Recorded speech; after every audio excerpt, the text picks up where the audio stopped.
Hi guys, Paul here from PABrewNews, back again after a long hiatus. Well, a good amount of time hiatus thing. Back again. Here we go. Boo boo. Christmas is right around the corner. I was going to do a special beer and streaming of Night of the Living Dead for my birthday on the 16th. I had the flu real bad and a chest infection, so I missed that. And then, of course, I missed Yule, so I missed my Yule special because of that. Feeling better now. There's a cough now and again. Please bear with me. But feeling a lot better now. Let's enjoy a New Year, a Christmas Eve rather, brew from Hair of the Dog from Oregon. Unfortunately, when I was over there at the homebrewer meetup thing in 2016, I was so drunk the night before that I missed going to this one because apparently the owner is such a great guy. They opened it up, did a bunch of different tastings of aged stuff, which I would have loved to have been there, but I was really hungover. Anyway, I still blame Christian for that one, by the way. So, anyway, Hair of the Dog Brewing Company, Portland, Oregon, Doggie Claws, a barley wine styled ale, bottle conditioned, the 2018 vintage, at 11.5% alcohol by the volume, which I also plan on actually buying more of this to age. So I've had this on my channel before. 2016 vintage I had when I was over in Washington back in 2016 or I think 17. 16?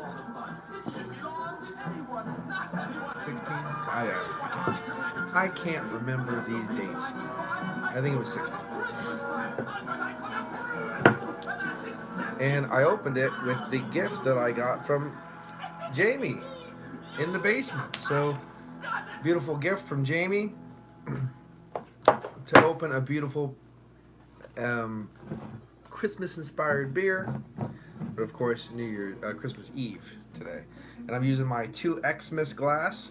I'm just trying to, get as much stuff in this as I can. Get into the season, because it doesn't feel like the season for me right now, but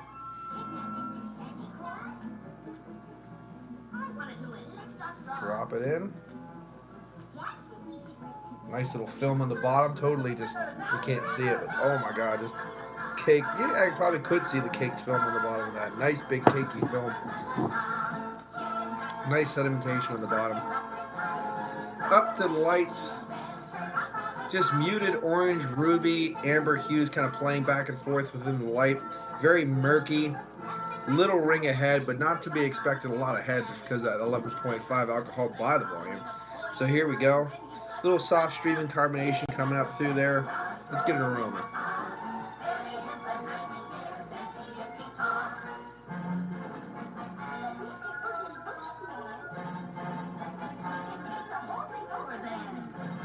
A little dank, a little mustiness coming up there through there. Caramel, slight peppery tones, a little earthiness. Even a soft bit of pine way in the back, muted notes. Spicy, earthy. A little bit of orange coming through there too.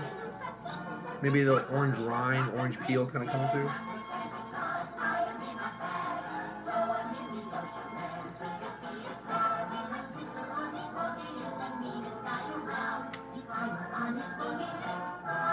It's very subtle. It's very subtle. A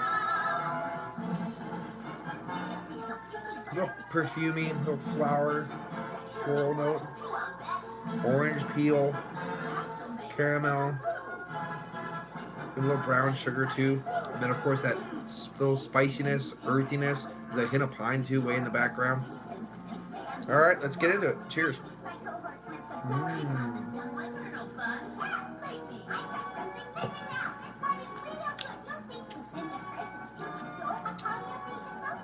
Really weird. It has this kind of richness, and it's kind of overwhelmingly malt forward.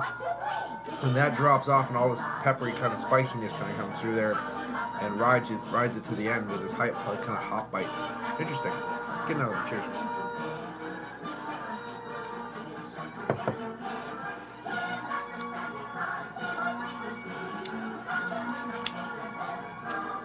I think this one, people are going to drink this fresh, so I mean, a nice fresh review is good. But these beers should be aged. I mean, this beer should have 5-6 years on it. It should. It already tastes a little musty, little dusty, almost a little bit of in the background, maybe like an apricot, or maybe even a peachy kind of flavor, kind of developing in the back, adding to that mustiness, which is great. But it really needs age. It's a little bit too lackluster. It's not bombastic enough. I mean, it should be rich caramel, lots of brown sugar, and it's very muted with those sweet tones. It's very muted. It has a nice floral tone, a lot of nice peppery earthiness kind of in the background. Like I said, there's a nuance of pine way in the back, but just not. There's a lot of nice flowery pepperiness in there, earthiness, hint of pine. There's a hint of like an orange rind, like not an orange rind, but a bit of grapefruit. You know, like orange rind. There's a hint of grapefruit there, pepperiness, a little piffiness. So right now, it's a drier. It's a big, bold beer, but it's a little more on the dry side. You can sense the malt base, but you can't really taste the malt base. The malts are coming forward with those sweet, savory tones to balance all the peppery, spicy, earthy, floral kind of qualities this has. So right now, it's an okay beer. It's 11.5, completely unassuming, super easy drinking for sure. I just think these beers are meant to be aged.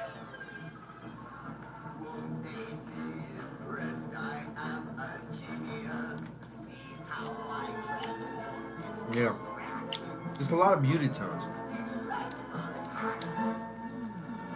Something that you want, it's lacking. You know what I mean? You want more out of this, and the only way to get more out of this beer is to let it sit for a few years.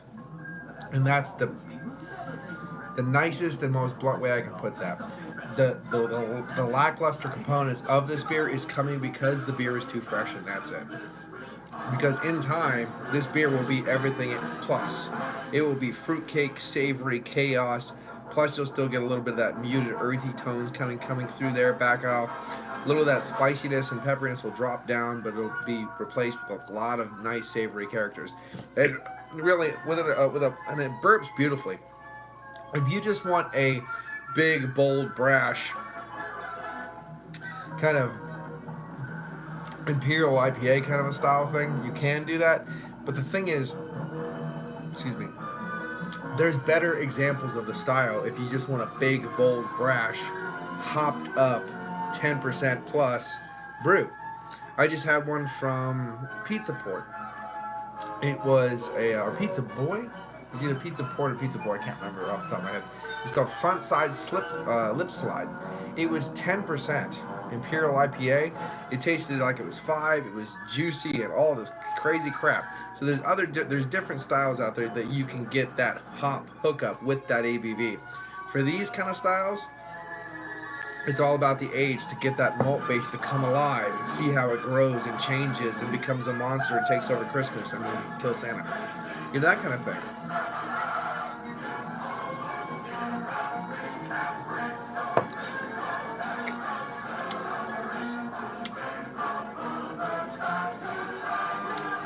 Well, on that one, I'm going to say this has been Paul from PABrewNews. I'm going to give this one, just the way it is right now, it's a nice brew. I'm going to give it an 8 out of 10. This has been Paul from PABrewNews. Cheers. Bye-bye. Watch that finger.